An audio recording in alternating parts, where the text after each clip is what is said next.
மாதேவ மைந்தன் தனியன் ஆனார், தவிக்கும் குரல் கேளாய்.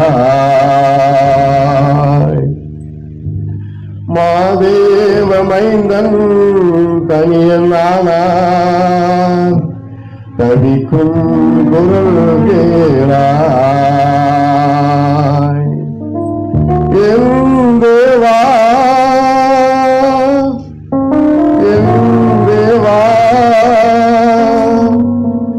ஏனோ என்னை நீ கைவிட்டி, ஏனோ என்னை நீ கைவிட்டி, ஏனோ கைவிட்டி.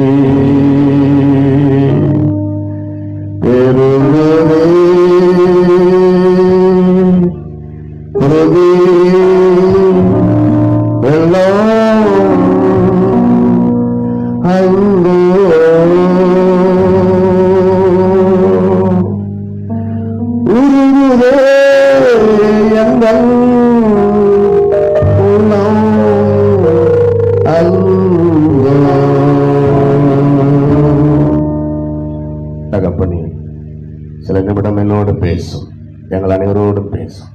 இப்படி வார்த்தைகளை கேட்டு நாங்கள் பிரயோஜனப்பட உதவி செய்யும். சிலுவை காட்சிக்கு உருகாதோ, வேறு ஒரு காட்சிக்கு உருகாதா மக்களா இருக்கக்கூடாதப்பா. சிலுவை எங்களை உடைத்து நொறுக்கி உருவாக்குகிறதாய், நீர் அந்த சிலுவையிலே மரித்ததனால் சிலுவைக்கு மேன்மை கிடைத்தது போல, நாங்கள் சிலுவையில் அறையப்பட்ட இயேசுவை பிரசங்கிக்கிறதனால், இயேசு எங்கள் உள்ளத்தில் ஏற்றுக்கொள்ளுகிறதனால், எங்கள் இருதயத்தில் நீ ராஜாவாக வீற்றிருக்கிறீர். அதற்காக ஸ்தோத்திரம், ஸ்தோத்திரம், ஸ்தோத்திரம். உடைய வார்த்தைகள் எங்களுக்கு ஆறுதலும் தேர்தலுமா இருக்கட்டும். நீர் சிலுவையிலே மொழிந்த 7 வார்த்தைகளை பேசின அன்பு பிள்ளைகளுக்காக ஸ்தோத்திரம் அப்பா, ஸ்தோத்திரம். அவருடைய பிள்ளைகளை ஆசீர்வதியும். தொடர்ந்து இந்த செய்தியின் மூலமாகவும் நீர் என்னோடு பேசும், எங்கள் அனைவரோடும் பேசும். அன்போடு ஏற்றுக்கொண்ட அன்பு போதகருக்காக, அன்பு சகோதரிக்காக, குடும்பத்திற்காக, சபை அங்கத்தினருக்காக, எல்டர்ஸ் அனைவருக்காக, சிறு குழந்தை முதல் பெரியோர் வரை அனைவருக்காக உமக்கு ஸ்தோத்திரம். ஒவ்வொருவரையும் ஆசீர்வதியும். துதி கன மகிமை ஏற்றுக்கொள்ளும். இயேசுவின் நாமத்தில் ஜெபிக்கிறோம் எங்கள் அருமை பிதாவே. எல்லாரும் சத்தமா ஆமென். கர்த்தருக்கு ஸ்தோத்திரம். ரோமருக்கு எழுதின நிருபம் 8ஆம் அதிகாரம் 3வது வசனம். ரோமர் 8:3 எடுத்தவங்க படிக்கலாம்.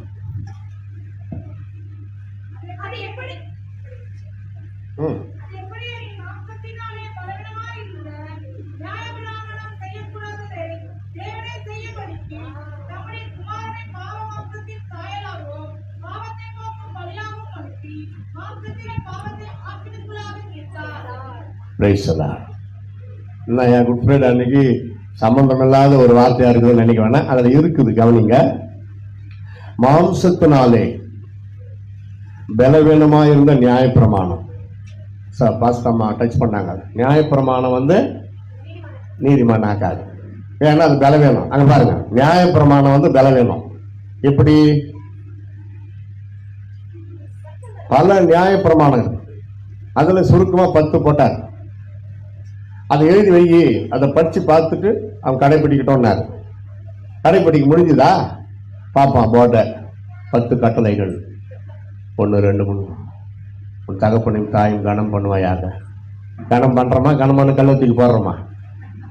யோசிங்க. பிறர் பொருளை ஈச்சியாது, கடைபிடிக்க முடியுதா?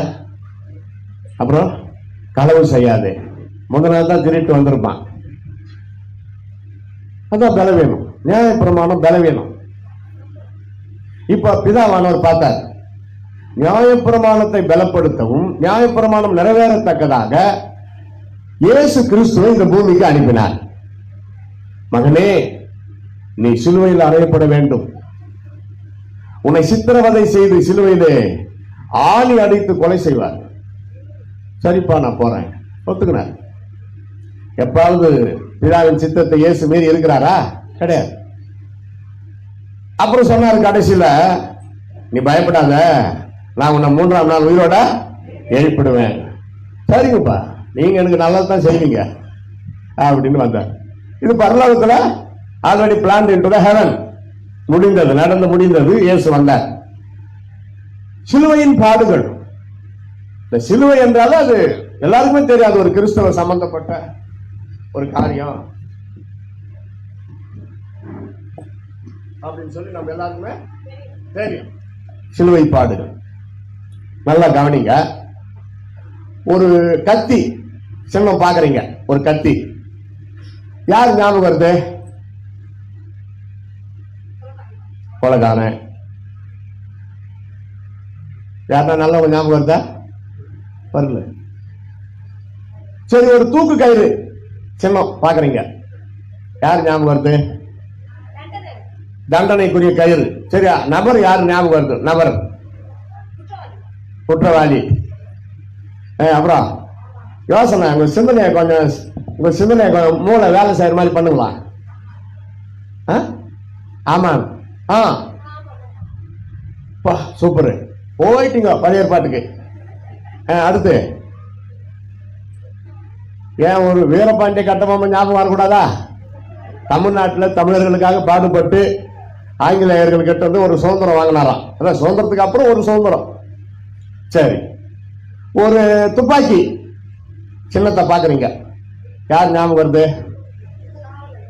காவலர்கள். பக்கத்துல கன்சல்ட் பண்ணி தான் பேசுங்க. ஒரு துப்பாக்கி சின்னம் பாக்குறீங்க, யார் ஞாபகம் வருது? சொல்லுங்கம்மா. துப்பாக்கி சினிமாவா? நல்லாதான் இருக்குது கதை. சொல்லுங்க பாருங்க. ஒருத்தருக்காவது மகாத்மா காந்தி ஞாபகம் வருதா? பாருங்களா, துப்பாக்கியால சுட்டு கொல்லப்பட்டார். நல்லவங்க ஞாபகமே வரமாட்டேங்குது இந்த மூளைக்கு. இப்படி குழப்பத்தை உண்டாக்குது மற்ற சின்னங்கள். ஆனால் நீங்க எங்க போனாலும் சிலுவையை பார்த்தால் ஒரே ஒருத்தர் தான் ஞாபகம் வருவாரு. அவர் யாரு? நம்ம எல்லாருக்கும் ஹீரோ இயேசு கிறிஸ்து. Price the lord. ஹல்லேலூயா. யாருங்க? எவ்வளோ பேர் சிலுவையில் அறையப்பட்டாங்க. இயேசு கிறிஸ்துக்கு முன்னாடி கொஞ்சம் வருஷம் வந்தது சிலுவை தண்டனை, அந்த ரோம சக்கரவர்த்தி காலத்துல. இயேசு கிறிஸ்துக்கு பிறகு புனித பேதுரு சிலுவையிலே தலைக்கீழாக அறையப்பட்ட பிறகு அந்த சிலுவை மரணம் நீக்கப்பட்டது.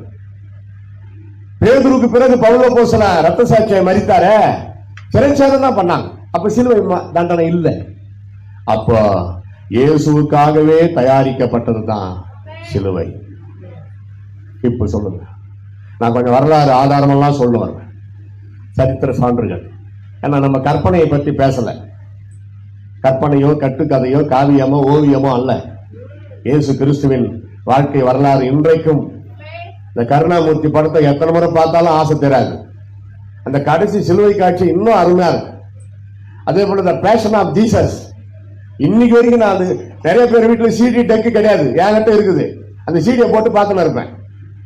இப்ப எல்லாம் pen drive, pencil drive, rubber drive வந்துருச்சு.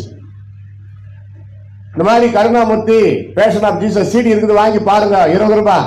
நாங்க இப்பெல்லாம் சிடி யூஸ் பண்றது இல்லை பிரதர், பென் டிரைவ். இன்னும் அந்த சப்ஜெக்ட் அந்த டிபார்ட்மெண்ட்டுக்குள்ள இன்னும் போகவே இல்லை, போகல.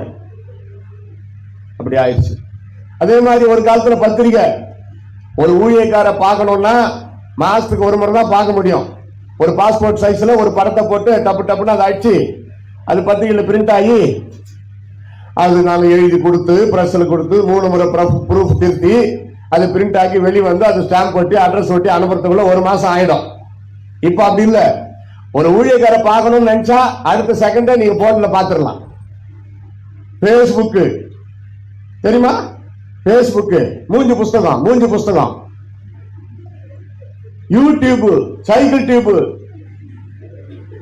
பால் மலரடிகள் போடுங்க. யூடியூப் இல்ல பேஸ்புக். நாங்கள் காட்சி அளிப்போம், ஆயுஷ்வான் பவ, பாட்டு, ஜபம், செய்தி, ஆராதனை ஃபுல்லா பார்க்கலாம். அப்படி கர்த்தர் மாத்திட்டார் எல்லாம். இந்த ஷூட்டிங் நடக்குது, நான் தெரியல போடல, தலைக்கு மேல கேப் இருக்குதா? அதான் முக்கியம். ஒரு இடத்துல ஒரு பையன்கிட்ட அப்படிதான், எப்ப ஒரு 1.5 மணி நேரம் பேசணும், யாருக்கு டிஸ்டர்ப் இல்லாத ஒரு மூலையில நின்றுக்கிட்டு என் பிரசங்கத்தை வீடியோ எடுத்து கொடுறான்னு.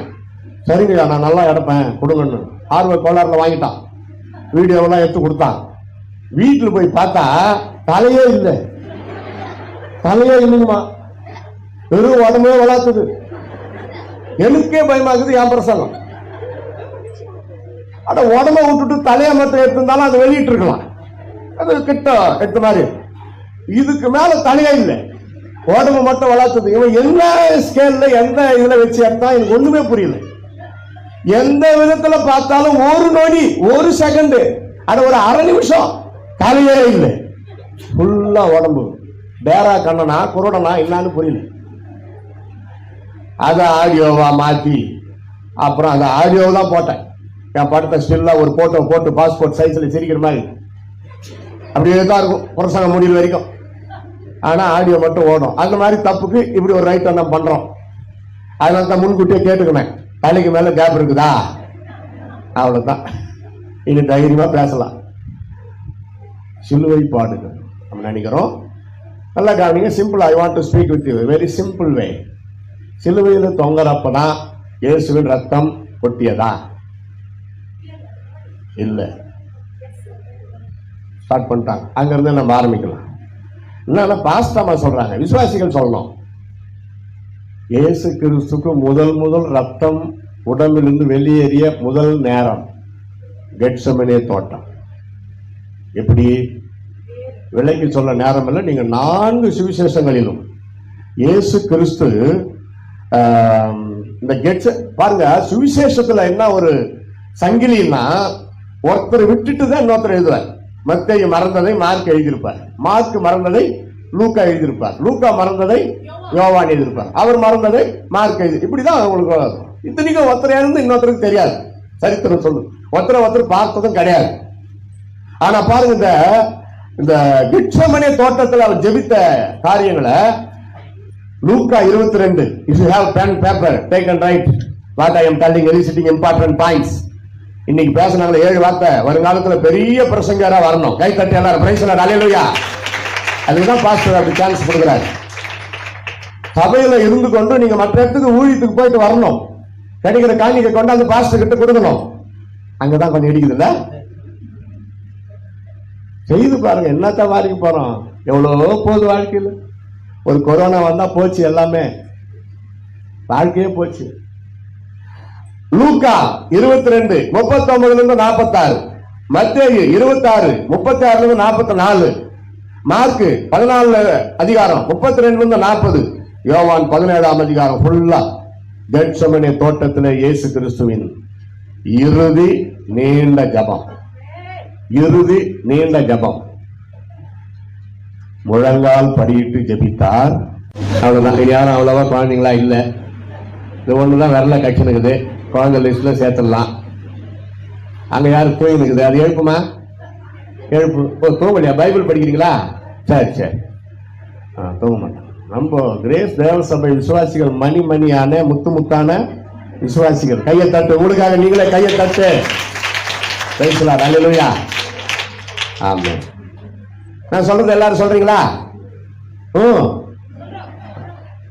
லைன்னா சொல்லு, வர சொல்லு, உங்களுக்கு மனப்பாடமாயிரும். முழங்கால் படியிட்டு ஜபித்தார், முகம் குப்புற விழுந்து ஜபித்தார், பலத்த சத்தத்தோடு ஜபித்தார், தண்ணீரோடு ஜபித்தார், விழித்திருந்து ஜபித்தார், வியர்வை சிந்தி ஜபித்தார், ரத்த வியர்வை சிந்தி ஜபித்தார், வியாகுலப்பட்டு ஜபித்தார், திகில் அடைந்து ஜபித்தார், துக்கப்பட்டு ஜபித்தார், சத்தமிட்டு ஜபித்தார், அழுது ஜபித்தார். கடைசியாக தன் ஆத்மாவை மரணத்தில் ஊற்றி ஜபித்தார். இவ்வளவு வகையான ஜபமோ இயேசு கெத்செமனே தோட்டத்தில் ஜபித்தார். நெட்டு முட்டி போட்டு ஜபிக்கிறாரு. அவருக்கு பலன் இல்ல. அப்படியே அவர் முகம் அந்த மண்ணு தரையில தபான்னு உழுது. அதான் முகம் குப்புற விழுந்து ஜபித்தார். சர்வ வல்லமையும் பொறிந்த தேவகுமாரனாக இயேசு கிறிஸ்துனுடைய அந்த அழகான முகம் அந்த மண்ணு தரையில தபார்னு உழுது. யோசித்து பாருங்க, நம்ம இயேசு எவ்வளவு அழகா வர்ணிக்கிறோம். அழகானவர், அருமையானவர், அழகான கண்கள் என்னை கண்டதாலே. எத்தனை பாட்டு அவர் கண்களை, அவர் முகத்தை வர்ணிக்கிற பாட்டுங்க. உன்னத பாட்டு அதுதானே, உன்னதமான பாட்டு. அப்படியாப்பட்ட அந்த அழகான முகம், மென்மையான முகம், அந்த மண்ணு தரையில விழுந்தாலும் அவர் ஜபத்தை மட்டும் நிறுத்தல. பாத்தீங்களா? வேர்வை. கொஞ்சம் உட்கார்ந்து யோசிக்கணும். நேரம் இரவு நேரம், இடம் கெத்செமனே தோட்டம், எவ்வளவு குளுகுளுன்னு இருக்கும். அந்த குளிர்ச்சியான இரவு நேரத்துல இயேசு கிறிஸ்து உடம்புல வியர்வை. என்ன நடக்கிறது? தாறுமாறா ஒர்க் அவுட் ஆகும் ஹார்ட். சரி, ரத்த வேர்வை. அதான் முதல் அதுக்காக தான் அங்கே ஸ்டார்ட் ஆயிடுச்சு.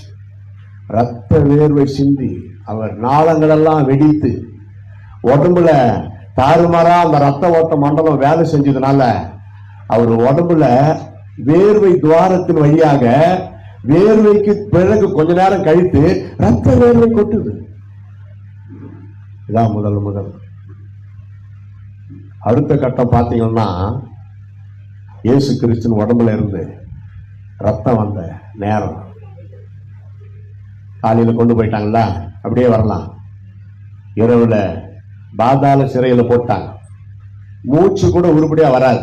இப்ப கூட அந்த எருசலேமுக்கு போனீங்கன்னா இயேசுவை தனிமைப்படுத்தி வைத்திருந்த அந்த பாதாள சிறை பார்க்கலாம். நான் பார்த்தேன், ரொம்ப வேதனை. பாதடைஞ்சு கிடக்குது. சின்ன ஒரு ரூம் தாறுமாறா கட்டி இருக்கிறாங்க. அது அந்த செவருல கூட நம்ம உடம்பு பட்டா உராயுமோ. மண்ணுல செம்மண்ணுல கட்டி இருக்கிற மாதிரி இருக்கு. தனியா அதுல வச்சிருந்து இருக்கிறாங்க, யாருக்கிட்டையும் பேசாம. பிறகுதான் அங்கிருந்து பிடிச்சு இழுத்து கொண்டு வந்து நியாயம் விசாரிப்பு ஆரம்பிக்கிறது. எல்லாருக்கும் தெரியும், நம்ம கர்த்தருடைய பிள்ளைகள் தானே. இந்த ரத்தம் வந்த அடுத்த கட்டம் என்னன்னா, பாருங்க, கசையடி. பிலாத்து இயேசுவை விடுதலை பண்றதுக்கு எவ்வளவு ட்ரை பண்ணான், அது நமக்கு தெரியும். அதனால அந்த காலத்து ரோம சட்டத்தின்படி குற்றவாளியை 39 அடி அடிப்பாங்க. 1 குறைய 40 அடிகள் தான் 39 அடி. அது இயேசுவுக்கு கடினமா ஆக்கினாங்க. அந்த சாட்டையை ரொம்ப கடினமா மாற்றினார்கள். மற்ற குற்றவாளிகளை விட இயேசு கிறிஸ்துக்கு சாட்டை கடினமாக்கினார்கள். ஒரே நூலாக, ஒரே பிரிவாக அது இல்லாமல் அந்த சாட்டையில பல பிரிவுகள் உண்டாக்கி ஈய கொக்கிகளை, இரும்பு குண்டுகளை, ஈய கொக்கிகளை அதுல வச்சு செட் பண்ணி அதுல அடிப்பார்கள்.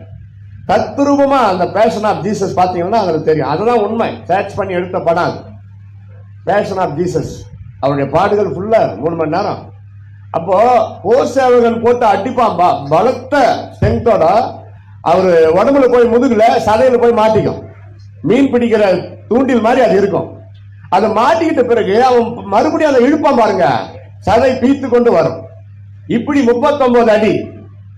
பாதி அடி முகம், அதாவது முதுகு, அதுக்கப்புறம் பாதி மெல்லாக்கா படுக்க வச்சு அடிச்சாங்க. உடம்பு ஃபுல்லா காயம், ரத்தம் கொட்டுது, உடம்பு ஃபுல்லா ரத்தம். அடுத்த கட்டம் அதான். அதுக்கு பிறகு தலை மேல முள்ளு.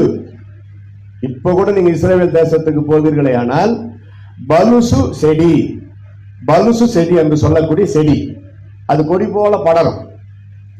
அதை பிடுங்கி கொண்டு வந்து அந்த வேரை வெட்டிடுவாங்க. அந்த கொடிய அப்படி உதர்னாங்கன்னா இலையெல்லாம் வந்துடும். முள்ளு இருக்கு. ஒவ்வொரு முள்ளும் வரலாறு சொல்லுகிறது, இயேசுவின் தலையிலே சூட்டப்பட்ட முள்ளு முடி அந்த பலுசு செடியில உண்டான முள்ளு. அது அப்படியே பின்னி இயேசு தலைமையில வச்சு அடிச்சாங்க. அந்த முள்ளு பத்தி என்னன்னா, ஒரு முள்ளும் 4 அங்குலம் இருக்கும். 4 அங்குலம் ஆணியை விட உறுதியா இருக்கும். ஆணினால உடையுமா, இந்த முள்ளு உடையாதான். அப்போ ஜஸ்ட் திங்க், அதை வச்சு அடிக்கிறாங்க பாருங்க. வசனம் சொல்லுத, கோலினால் அடித்தார்கள். முள்முடியை பின்னி அவர் தலைமையில் வைத்து கோலினால் அடிக்க அடிக்க அடிக்க ஆணியை காட்டிலும் உறுதியான அந்த முள்ளு உடையாததுனால அப்படியே அவர் தலையில குத்தி உள்ள போச்சு. 3 முதல் 4 அங்குல ஆணி அவர் மூளையில கூட போய் பதிஞ்சிருச்சு. குத்தி கண்ணு வழியா கூட வெளியே வந்திருக்கலாம். தலையில. Why? What is the reason? The thorns. They put the thorns. upon the head of Jesus. தலையிலே வைத்தார்கள். தலைமுறையின் பாவம் நீங்க, தலைமுறையின் சாபம் நீங்க. சொல்லுவாங்க, பார்த்திருக்கீங்களா? நீ என்ன பாவம் பண்ணியோ அந்த அந்த சாபத்தை நான் அனுபவிக்கிறேன். வசனத்தை படிச்சவங்க அது மாதிரி பேசவே மாட்டாங்க. ஏன்னா இயேசு வந்தார் அந்த தலைமுறை சாபத்தை நீக்குவதற்காக முள்முடியை ஏற்றுக்கொண்டார். மரத்திலே தூக்கப்பட்ட எவனும் சபிக்கப்பட்டவன் என்று எழுதியிருக்கிறபடி இயேசு கிறிஸ்து நியாய பிரமாணத்தின் சாபத்திற்கு நம்மை நீங்களாக்கி விடுவிப்பதற்காக சிலுவையிலே தொங்கினார். கலாத்தியர் 3:13 சொல்லுகிறது. சாபம், சாபம் என்று ஒன்று இருக்கிறது. ஆனால் இயேசு நம்ம உள்ளத்துல வந்து விட்டதனால தலைமுறை சாபம் உன்னை தொடாது, பயப்படாதே. பிரைஸ் தி லார்ட், ஹல்லேலூயா. சொல்லுவாங்க நம்ம முன்னோர்கள், ஏதோ இருக்குதுப்பா, அதுக்கு பரிகாரம் பண்ணு. கிறிஸ்துவும் கூட யாரோ பில்லி சூனி வச்சுட்டு இருக்கிறாங்க பிரதர், எனக்கு ஜபம் பண்ணி அது யாரு வச்சாங்கன்னு சொல்லுங்க. சொன்னாக்கா அவனை நீ விடுவியா? சும்மா பில்லி சூனி வைக்கிறவனை விட நீ பில்லி சூனிக்காரன் ஆயிடுவே. யாக்கோப்புக்கு விரோதமான மந்திரவாதம் இல்லை, இஸ்ரவேலுக்கு விரோதமான குறி சொல்லுதலும் இல்லை. யோசித்து பாருங்க. அதை பத்தி பேசாதீங்க எங்குமே. விசுவாசம் வந்து பின்னாடி நின்று விசிறிட்டு இருப்பான். ஒன்னும் நல்லா சொல்லு, ஒன்னும் நல்லா சொல்லு. ராத்திரில பேய் வந்து அமுகுது பிரதர். ராத்திரில செல்போனை பார்த்துட்டு ஏன் தூங்குற? செல்போன் இட் பிகம்ஸ் தி சில்போன். 2 மணி வரைக்கும் நைட்ல பேய் படம் பார்த்துட்டு தூங்கினா பேய் தான் வந்து வரைக்கும். ஒரு கருணாமூர்த்தி பாரு, இயேசு கிறிஸ்து படம் பாரு, இல்ல தமாஷா காமெடியா எத்தனை ஒண்ணு பார்த்துட்டு சிரிச்சுனா தூங்கு. துக்கமான சீரியலை பார்க்கறது முக்கியமான டைம் வர்றப்ப தொடரும். ஐயோ,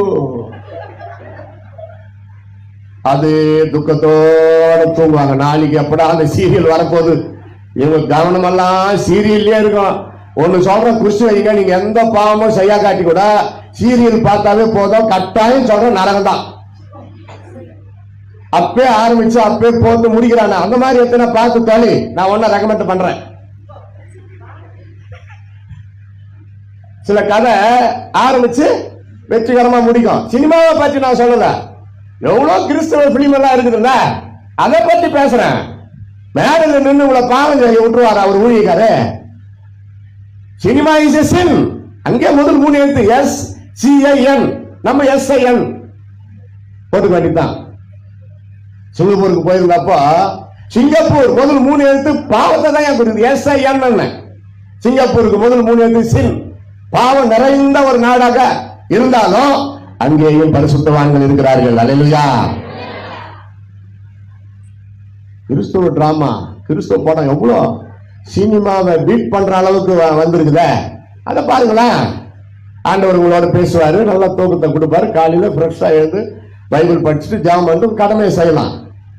2 மணி வரைக்கும் பேய் படம், மித்ராஜிகள் படம் எல்லாம் பார்த்துட்டு, அதுல சனிக்கிழமை நைட்ல காலையில குளிக்காத கூட சர்ச்சுக்கு வந்து அவசரம் பாஸ்டர் திட்டு வர லேட்டா வர்றவங்களை வெளியே நிக்க வச்சிருவாரு அப்படின்னு குளிக்காத கூட ஒன்னும் சொல்ல போனா பல்ல கூட வளர்க்காதுங்க. பவுடரை மட்டும் போட்டுக்கணும், சென்ட் அடிச்சுக்கணும், பேரல் லவ்லி பேச்சு லவ்லி எல்லாம் போட்டு வந்துருவாங்க. பாஸ்டர் ஆதி ஆகமத்துல எடுத்து வாசிக்க சொல்லுவாரு. அது தூக்க மாயத்துல வெளிப்படுத்தல தேங்க இருக்கும். பாஸ்டர் சொன்ன வாசனை இங்க இல்லவே இல்லை.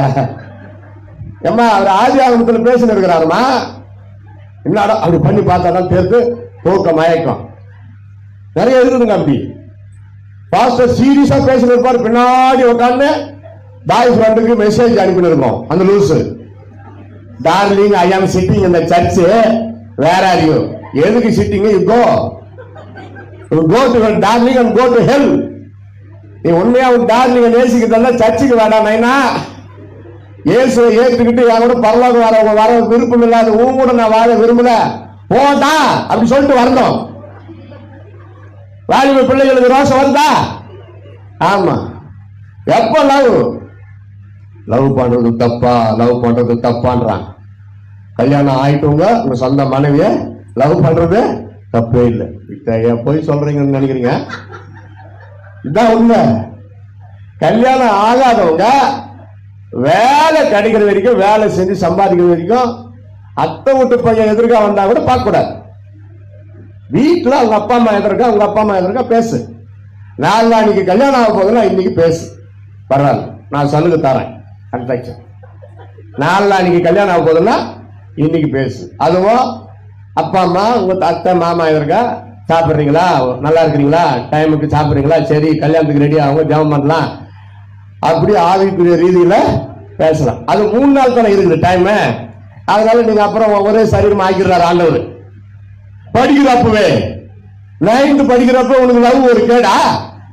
இது ஆண்டவர் அங்கீகரிப்பாரா? ஒத்துக்குவாரா? தப்பு. கவனம் எல்லாம் அவனால தான் இருக்கும். பாடத்தை பார்த்தாலும் அவனாலும், சாப்பாட்டை பார்த்தாலும் சோத்துல அவனா நிற்பான். பைபிள் எடுத்தா யோவான் 8ஆம் அதிகாரத்துக்கு பதிலா அவனா 8 முறை வருவான். தேவையா? அப்பா அம்மாவை நேசிக்கிறதுக்கு மனசே வராது. அப்பா அம்மா பார்த்தாவே இவங்க எப்படா சாவு போறாங்கன்ற மாதிரி தான் தோணும். தெரியுமா? எனக்கு ஒன்றும் அனுபவம் இல்லை. ஏன் ஆண்டவர் அது சின்ன குழந்தைல இருந்தே தூக்கி வளர்த்தான். அது லவ் மேரேஜ்ன்றதா, லவ் இல்லாத மேரேஜ்ன்றதா, அது கர்த்தருடைய சித்தம் ஆகி போச்சு. புதுசா ஒரு பொண்ணை பார்த்து நான் அவனை லவ் பண்றேன் அப்படி நான் பண்ணேன். எங்க சொந்த அத்தை விட்டு பொண்ணு, சர்ச்சுக்கெல்லாம் தூக்கிட்டு போனேன் சின்ன குழந்தையா இருக்கிறப்ப. அப்பெல்லாம் கட்டிக்கு போறேன்னு எனக்கு தெரியுமா? தெரியாது.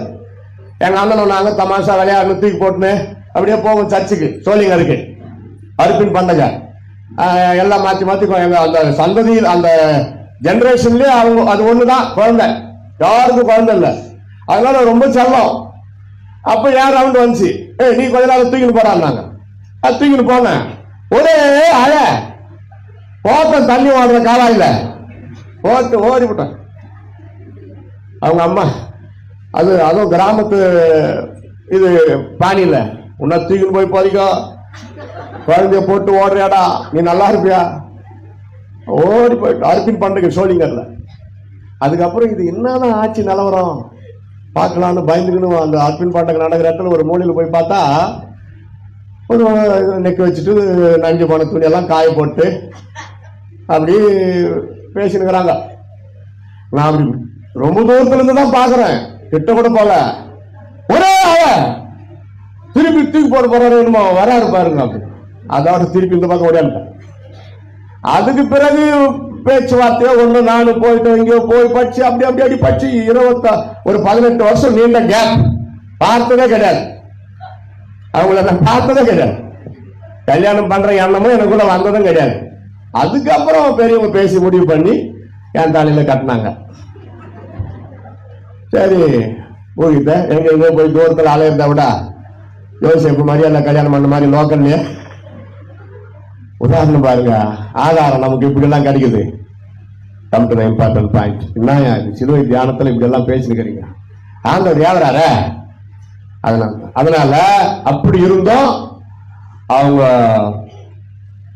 கல்யாணத்துக்கு முன்னாடி பைபிள் காலேஜில், பத்மாவதியார் அம்மையார் பைபிள் காலேஜில் முறைப்படி படிச்சு முடிச்சுட்டு வந்த பிறகுதான் கல்யாணம் பண்ணேன். அப்படி ஊழியத்துக்கு பிரயோஜனமா இருக்கட்டும் அப்படின்னு சொல்லி.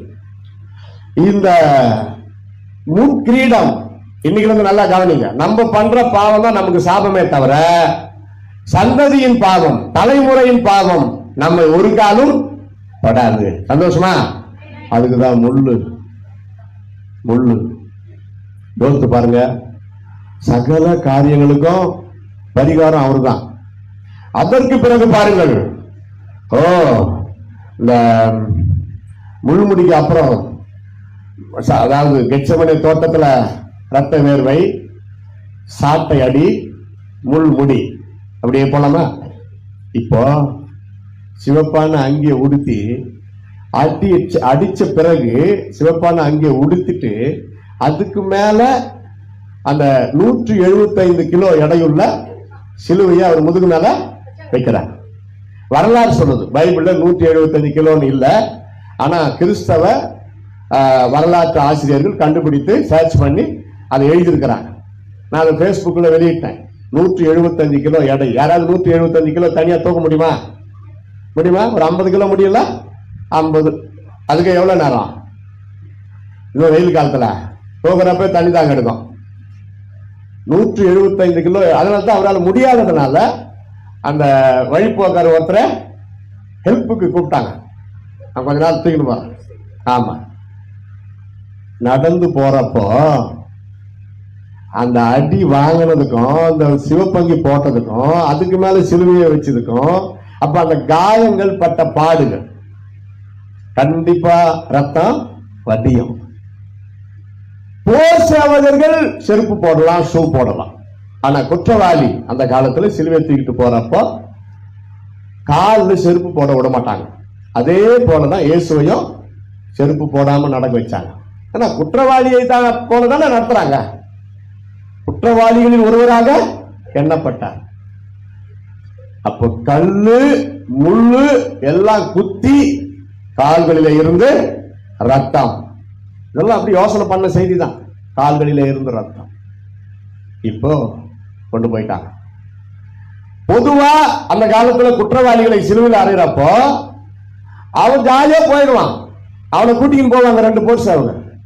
சிலுவையை நோக்க தூக்கின்னு போவான். அங்க போய் தான் அறைவாங்க. ஆனா இயேசுவை பாருங்க, அவரையே தூக்க வைத்தார்கள். என்ன குறிக்கிறது இது? உன் குடும்ப பாரங்களை இயேசு சுமக்க வல்லவராயிருக்கிறார். கையை தட்டு. தோள்மே சுமப்பே மகனே, தூரம் தெரிந்த சீயோனே உன்னை தூக்கி சுமந்தேன். அப்படியெல்லாம் கீர்த்தனையில பாட்டு வருது. ஒவ்வொரு நிகழ்ச்சிக்கும் நமக்கு ஆசீர்வாதமா இருக்கு. ஒவ்வொரு நிகழ்ச்சிக்கும் தலையில முள்முடி, தலைமுறையின் சாபம் நீங்குகிறது. கால்கள கல்லு முள்ளு குத்துது. இது இல்லாத 2 காலம் ஒன்னா வச்சு ஆணி. ஒரு ஆணியும் 9 அங்குலம் 9 அங்குலம் இருக்கும். கைகளை தனித்தனியாக வைத்து அடித்தார்கள். கால்கள் 2ஐயும் ஒன்றாக வைத்து அடித்தார்கள். இதுலயும் ஒரு ரகசியம் இருக்கு. இந்த கை செய்யற பாவத்தை இந்த கை செய்யாது. சரி, உதாரணமா இந்த கை அடிக்குது, அநியாயமா போட்டு அடிக்குது. இந்த கையில் லஞ்சம் வாங்குது. ஒரு சிலர் நான் வாங்க மாட்டேன், பக்கத்துல அசிஸ்டன்ட் நிக்கிறான் பாரு, அவங்ககிட்ட கொடுத்துருவாங்க. இவனுக்கு தான் அது சாபம். ஆனா கால்களை ஏன் 2 காலம் ஒன்னா வச்சு ஒரு ஆணி அடிச்சாங்கன்னா ஆணி பத்தாம போயிட்டு அப்படின்னு அர்த்தம். ஆணி அவன் நிறைய வச்சிருப்பாங்க. ஒரு கால் ஒரு பாவத்தையும் இன்னொரு கால் இன்னொரு பாவத்தையும் செய்யாது. ஒரு பாவத்தை செய்ய 2 காலுமே ஒன்னாதான் போகும். அந்த பாவங்களை எல்லாம் மன்னிக்க 2 கால்களை ஒன்னா வச்சு அடிச்சான். ஏன்னா அந்த காலத்துல குற்றவாளிகளை 2 காலம் தனித்தனியா வச்சு அடிச்சிருக்கிறாங்க. அவ யாரோ? ஆனா இயேசுவின் சிலுவை மரணம் அதிசயமானது. வேத வாக்கியம் நிறைவேறத்தக்கதாக அங்கே நடந்த ஒவ்வொரு நிகழ்ச்சியும் பிதாவானவரால் அனுமதிக்கப்பட்டது. திடீரென்று அல்ல. அதான் இயேசு அமைதியா இருந்தார். சீடர்களுக்கு சொன்னாரே, என்னை இப்படியெல்லாம் சித்திரவதை செய்து சிலுவையில் அறைவார்கள், ஆனாலும் நான் 3ஆம் நாள் உயிரோடு எழுந்திருப்பேன். அவ்வளவு அருமையா சொன்னவரு சிலுவையை தூக்கிட்டு போறப்போ, அங்க சிலுவையில ஆணி போட்டு அடிக்கிறப்போ அந்த வார்த்தையை சொல்லல. யாருக்கிட்ட சொல்லல? பிதாவின் சித்தம் நிறைவேறத்தக்கதாக அடிக்கப்படும்படி கொண்டு போகப்படுகிற ஆட்டை போல அமைதியா இருந்தார். அதை மட்டும் சொல்லிடாத. என்ன அப்படி கொண்டு போயிருந்தா ஆணி அடிக்கிறப்ப அவன் காதாண்ட நான் என்ன சொல்லியிருப்பேன்? நாளைக்கு இருக்குதுடா அவனுக்கு அடி, நாளைக்கு நான் உயிரோடு எழுந்துக்கு போறல, என்னடா அவன் பேரு, எந்த தெருவில் இருக்கிற, அவன் பாய்க்கு ஆணியை போட்டு அவர் பயமுறுத்துறாரு, ஓடி போயிருக்கும். இப்படி ஆயிடுமோ என்னமோன்ட்டுதான் இயேசு தம்முடைய வாயை திறவாமல் அந்த சிலுவை மரணத்திற்கு தன்னை அர்ப்பணித்தார், ஒப்பு கொடுத்தார். சிலுவை மேல படகு வச்சு ஒதிக்கிறான் ஒருத்தன், அப்படியே உருண்டு போய் உணராரு. அவரே எழுந்து சிலுவை மேல அப்படியே அழகா அவரே படுத்து கையை நீட்டுறாரு. இதெல்லாம் பைபிள்ல இல்ல, சரித்திரம் சொல்லும் சாட்சிகள். உலக மக்களின் பாவத்திற்காக என் ஜீவனை கொடுக்கணும்னு பிதா சொல்லிட்டாரு. நீ தூக்கின்னு வந்து சிலுவை மேல வைக்கா காட்டி கூட பரவாயில்ல, நான் வந்துடுறேன். வந்து அப்படியே படுத்துட்டான், ஆணி அடிக்கிறான். ஆசீர்வாதமாய் நம்மை வைத்திருக்க யாரையாவது நம்ம ஆசீர்வதிக்கணும்னு என்ன சொல்றோம்? நல்லா இருப்பா, நல்லா இருப்பா சொல்லுங்க, சொல்லிடணும். நமக்கு துரோகம் பண்ணவங்களே கூட நல்லா இருப்பா, என்ன குறைஞ்சிட போறோம்? மனசு வரல பாரு. இங்க சர்ச்சில் சும்மா சொல்லி காட்டுறது கூட மனசு வரல, அவன் நல்லாவே ஆகிவிட்டா எப்படி? அதான் சொல்றோம். 7 வார்த்தை கேட்டீங்க. உளிக்காத உலகத்தை இன்று வரைக்கும் பேசுறாங்கல்ல, ஒவ்வொரு வருஷமும் கருத்து எவ்வளவு பிதாவே இவர்களுக்கு மன்னியும், தாங்கள் செய்கிறது இன்னதென்று அறியாமல் இருக்கிறார்களே. ஒரு சாதாரண மனிதன் இப்படி சொல்ல முடியுமா? இது மெய்யாகவே தேவனுடைய குமாரன் என்று சொல்லி அந்த அங்க இருந்த போர் சேவகனே அதிசயப்பட்டான், ஆச்சரியப்பட்டான். இவர் மெய்யாகவே தேவகுமாரன், தேவகுமாரன். இந்த ஒரு வார்த்தை போதும், அவர் தேவகுமாரன். அட படுப்பாவீங்களா, என்ன இப்படி அடிச்சு தூக்கி நிக்க வச்சிட்டீங்களா, 3வது நாள் இருக்குதுடா உங்களுக்கு அவர் சொல்லவே இல்ல. சரி, மரித்து உயிர் தேர்ந்த பிறகாவது அந்த வைராகியத்தை அவர் காட்டவே இல்லை. பிலாத்துக்கிட்ட போகல, ஏரோது கிட்ட போகல, ஆணி அடிச்சான அவன் வீட்டுக்கு போகல, காரி தொப்பனான அவன் வீட்டுக்கு போகல, யாரையும் போய் அவர் பார்க்கல. தன் அன்பு சீடர்களை தான் தேடி போனார். இதான் தாழ்மை. அல்லேலூயா. நமக்குள்ள வைராகியம் இருக்கவே கூடாது, வைராகியம் இருக்கவே கூடாது. எந்த ஒரு காரியத்தை குறித்தும் வைராகியம் இருக்கக்கூடாது. நானும் நம்முடைய கர்த்தராகிய இயேசு கிறிஸ்துவின் சிலுவை குறித்து அல்லாமல் வேறு ஒன்றையும் குறித்து பெருமை பாராட்டாக இருப்பேனாக, மேன்மை பாராட்டாமல் இருப்பேனாக. சிலுவையிலே அடிக்கப்பட்ட இயேசுவை பற்றி நான் பேசாவிட்டால் எனக்கு ஐயோ. கிராமங்களிலே நாங்கள் போறோம், இயேசு உங்களை நேசிக்கிறார், இயேசு நமக்காக சிலுவையிலே அறையப்பட்டார், இயேசு உயிரோடு எழுந்தார், அந்த உயிரோடு எழுந்தார் வரைக்கும் சொல்லாம நான் வரவே மாட்டேன். இப்ப நாங்க ரொம்ப அதிகமா கிராமங்கள்ல தெருக்களில் போய் பேசுறோம். நீங்க வேணா யூடியூப் பேஸ்புக் பாருங்களேன், குட்டி குட்டி குட்டி குட்டி கிராமம். இப்போ போன மாசம் ஒரு கிராமத்துக்கு ஆரம்பத்தில் எனக்கு கல்யாணம் ஆகிறதுக்கு முன்னாடி இருந்தே என் பழக்கம் இந்த கிராம தெருக்கள்ல பேசுறது. வருவாய் தருணம் இதுவே பாடுவேன், பத்தம் கூட வரல. இயேசுவின் நாமம் இனிதான நாமம், பத்தம் கூட வரல.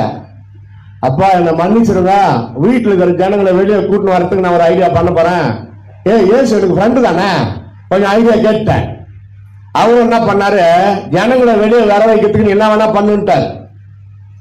ஏன் உள்ளத்துல உலகம் பிறந்தது நமக்காக, இயேசு பிறந்தார் நமக்காக. 10 பேர் வந்துட்டான், பாஜர் பாட்ட பாடுறாரு. உலகம் பிறந்தது நமக்காக, இயேசு பிறந்தார் நமக்காக, இயேசு மரித்தார் நமக்காக, உயிரோடு எழுந்தார் உனக்காக.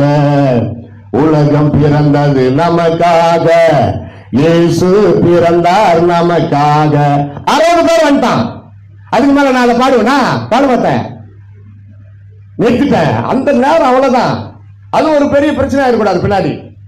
இதுக்கே எவ்வளவு பேரு ஒரு ஊழியக்காரன் இதுல என்ன வந்துச்சு பாவம். வீட்டில் இருக்கிற ஜனங்களை வெளியே கொண்டு வர வரைக்கும் தான் அந்த ஆக்ஷன். எம்ஜிஆர் மாதிரி மேக்கப் பண்ணி தொப்பி எல்லாம் போட்டு கூட பாட்டு பாடி ஜனங்களை வெளியே வர வச்சு அதுக்கப்புறம் பிரசங்கம் பண்ணியிருக்கிறேன். பிரைஸ் லார்ட், அல்லேலூயா. நிறைய இருக்குது. ஜீவநதியாய் வருவார். ஜீவநதி யாரு நீங்களே சொல்லுங்க. அப்ப அவங்கள கேட்டா அவங்களும் சொல்றாங்க, இந்துக்கள் சொல்றாங்க ஜீவநதி யாரு? ஐயா நீங்க சொல்லுங்க. இயேசுதான். என்ன அதுல ஒன்னும் டவுட் இல்ல, அவனுக்கு தெரிந்து அதான் பாடினார் வாத்தியாரு, அப்படி சொல்லி இருக்கு. இயேசு கிறிஸ்துவையே பாடினார் வாத்தியாரு. அப்ப நீ வாத்தியார் வாத்தியார் என்று அவரு குதிச்சு அந்த இயேசு கிட்ட நீ வாய, ஆமா கரெக்டு தான் அப்படின்னு இயேசு கிட்ட வருவாங்க. அப்புறம் பாவரிக்க ஜபம் எல்லாம் கத்து கொடுத்துட்டு அதுக்கப்புறம் போறப்ப இந்த மாதிரி பாட்டெல்லாம் இல்லாம பக்திக்குரிய பாட்டு பாடி அவங்களுக்கு ஜபம் பண்ணிட்டு வருவோம். எப்படி ஆகிலும் சிலரை ஆதாயப்படுத்திக் கொள்ள யூதனுக்கு யூதனாக, கிரேக்கனுக்கு கிரேக்கனாக, புறஜாதிக்கு புறஜாதியாக நான் மாறினேன். அல்லேலூயா சொல்லுங்க. சில டைம்ல பக்கா இந்துக்கள் ஏரியாவுக்கு போறப்போ காவி துணி போட்டுக்கிட்டு போயிடுவேன். இந்து சாமியார் மாதிரி, கிருபானந்த வாரியார் மாதிரி எல்லாம் எம்பெருமான் இயேசு சிலுவையிலே தொங்கினார். என் வயசு ஆளுங்களுக்கு தான் கிருபானந்த வாரியாரே தெரியும். எப்படியாவது நீங்க அப்படியெல்லாம் பண்ணாதீங்க, பாவம், உங்களால முடியாது.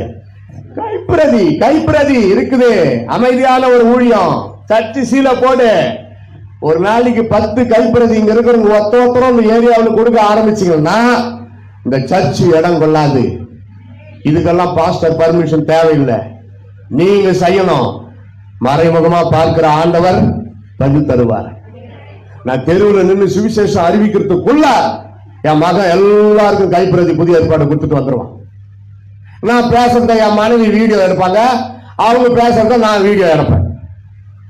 அப்படிதான் நாங்க கிராமங்கள்ல போய் செய்யணும். எவ்வளவு பேர் இப்போ வராங்க அந்த கிராமத்துல, எந்தெந்த தெருவில் எல்லாம் போய் சுவிசேஷம் அறிவிச்சோமோ ஒரு பிரசங்கத்துக்கு ஒரு தெருவில் ஒரு ஆளாவது வந்து இப்போ பிரேயர் ஹவுஸுக்கு. பிரைஸ் லார்ட், ஹல்லேலூயா. பிரயாசப்படுங்க. இனி நம்ம என்னதான் செய்யறது? இதுக்கு மேல சுவிசேஷத்தை அறிவிக்காவிட்டால் எனக்கு ஐயோ, அதுதான் இயேசுவின் தாரம், தாகம். தாகமா இருக்கிறேன். சிலுவையில ஒரு வார்த்தை, தாகமா இருக்கிறேன். அந்த தாகத்தை தீர்ப்பது யார்? நம்ம தான். அது என்ன தாகம்? சுவிசேஷ தாகம். சுவிசேஷ தாகம். சுவிசேஷத்துக்கு ஒரு வல்லமை உண்டு. செய்வீர்களா?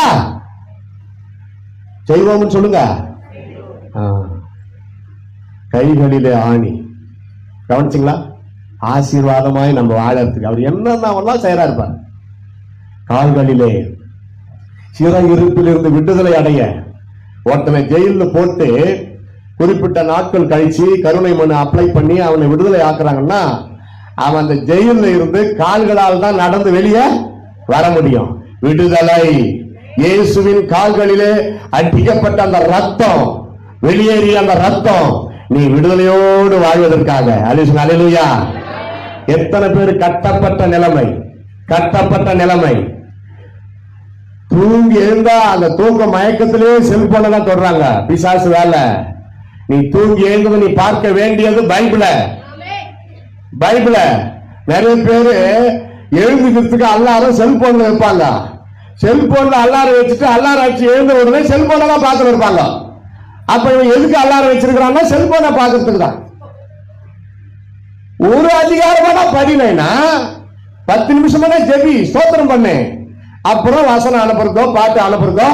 நாங்கெல்லாம் 3/4 பாகம் ஊழியம் எங்களுக்கு செல்போன்ல தான். நெட்டு தான். நெட்டுக்கு போய் நாடகத்துல தள்ளு. கரெக்டா? மாய வலை. நெட்டு வலை. வலையில விழாத. ஆனா ஊழியத்தை செய். இப்ப ஊழியமே போன்ல தான். ஆனா ஊழியம் தான் செய்யணும். ஊழியம் தான் அதுல செய்யணும். அதான் ஆண்டவரை சந்தோஷப்படுத்தும். என் மகனே, நீ மட்டும் இல்ல, உன் பொருள் கூட பரிசுத்தமா நீ வச்சிருக்கிற, ரொம்ப சந்தோஷம் பாராட்டுவார் ஆண்டவர் கூட. பிரைஸ் லார்ட், ஹல்லேலூயா. முழுமுடி தலைமுறையின் சாபம். கைகளிலே ஆசீர்வதிக்க, கால்களிலே நீ விடுதலையோடு வாழ, நடந்து சென்று சுவிசேஷத்தை அறிவிக்க. விடுதலையோடு போ. ஒன்னும் ஆகாது. நம்ம என்னென்னத்தையும் இந்த பேஸ்புக்ல வாட்ஸ்அப்ல அனுப்புற மேட்டரை பார்த்து பயந்துடுறோம். அடிக்கப்பட்டார், அங்க ஒருத்தர் ஊழியக்காரர் அடிச்சுட்டாங்க, நோய்கிட்ட. நானும் பாக்குறேன் எங்கன்னா நம்மளை அடிப்பாங்கன்னு. யாரும் வந்து அப்படி ஒண்ணும் இல்ல. பேசின்னு இருக்கிறப்ப சோடா ஐயா இதை குடிச்சிட்டு பேசுறான். யாரு பண்ணி? RSS பிஜேபி அவன் கொடுக்குறான் சோடா. அப்படி ஒண்ணும் நமக்கு எதிரி யாருமே இல்ல. பிசாசு தான் நம்மளுக்கு எதிரி. RSS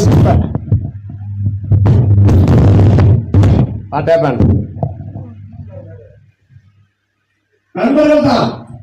எல்லாருமே நமக்கு நண்பர்கள் தான். அல்லேலூயா. 1 படிக்கிறோம். நாங்களோ சிலுவையில் அறையப்பட்ட கிறிஸ்துவை பிரசங்கிக்கிறோம். அதே 1 சிலுவை பற்றிய உபதேசம் கெட்டு போகிறவர்களுக்கு பைத்தியமா இருக்குது. ரட்சிக்கப்படுகிற நமக்கு ஒரு தேவ பலனா இருக்கிறது. மத்தேயு 8:17 சொல்லுது, அவர் தாமே நம்முடைய பலவீனங்களை ஏற்றுக்கொண்டு நம்முடைய துக்கங்களை சுமந்தார் என்று ஏசாயா தீர்க்கதரிசியால் எழுதப்பட்டது நிறைவேறும்படி இப்படி நடந்தது. 1 பேதுரு 2:24 நாம் பாவங்களுக்கு செத்து நீதிக்கு பிழைத்திருக்கும்படி இயேசு கிறிஸ்து நமக்காக சிலுவையில அறையப்பட்டார். ஏற்கனவே சொன்ன கலாத்தியர் 3:13 மரத்திலே தூக்கப்பட்டார். நம் சாபங்களை அவர் ஏற்றுக்கொண்டு நமக்காக சாபமானார். நமக்காக சாபமானார். மறுபடியும் நம்ம முதல்ல படிச்சுமே ரோமர் 8:3 படிக்க. ஐயா சொன்ன நேரம் முடிவடைய 3 நிமிஷம் தான் இருக்குது. ரோமர் 8:3 எடுத்து படிக்க. ஆனபடினாலே ரோமர் 8:3 அது எப்படி எனில்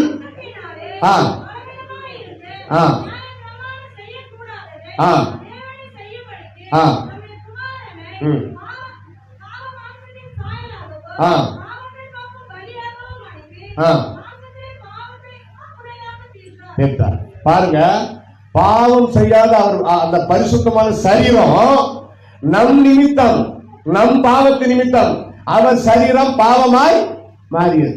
அவர் பாவம் செய்யல, நம் பாவங்கள் அவர் சரீரத்தை பாவமாக்கியது. அவர் பாவி அல்ல, நம்ம பாவம்.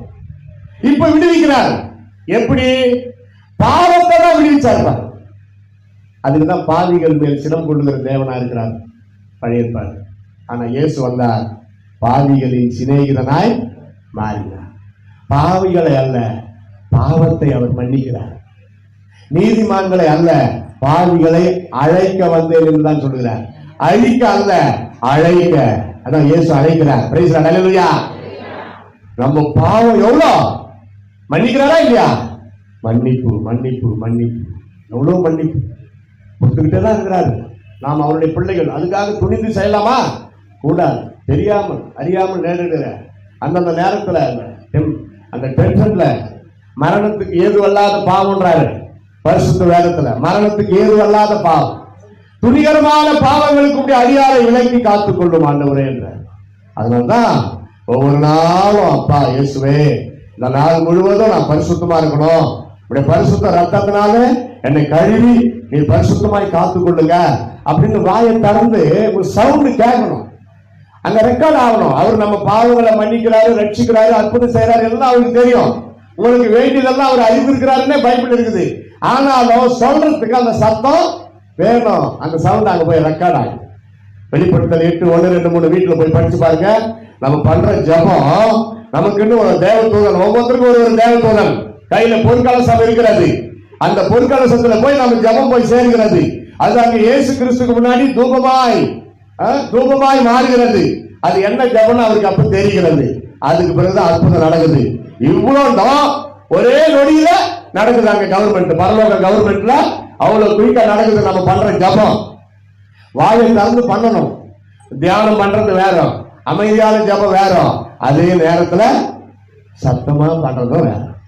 ஒரு சவுண்ட் நம்மளுக்கே கேட்கணும். மற்றவங்களுக்கு டிஸ்டர்ப் இல்லாத அமைதி ஜபம் பண்ண வேண்டிய இடத்துல அமைதி ஜபம். இப்ப ட்ரெயின்ல போறீங்க, பஸ்ல போறீங்க, அமைதி ஜபம். கண்டாகி மந்திரி ரகத்துல தான் போய்கிட்டு இருக்கிறான் பிரயாணத்துல. ஏசியா தீர்க்கதரிசி புஸ்தகத்தை படிச்சுக்கிட்டு தான் போறான். ட்ரெயின்ல போனா கூட நம்ம பைபிள் எடுத்து படிக்கலாம், தப்பு கிடையாது. நேரத்தை எப்படியாவது கர்த்தருக்கு பிரயோஜனமா நம்ம மாற்றோம்.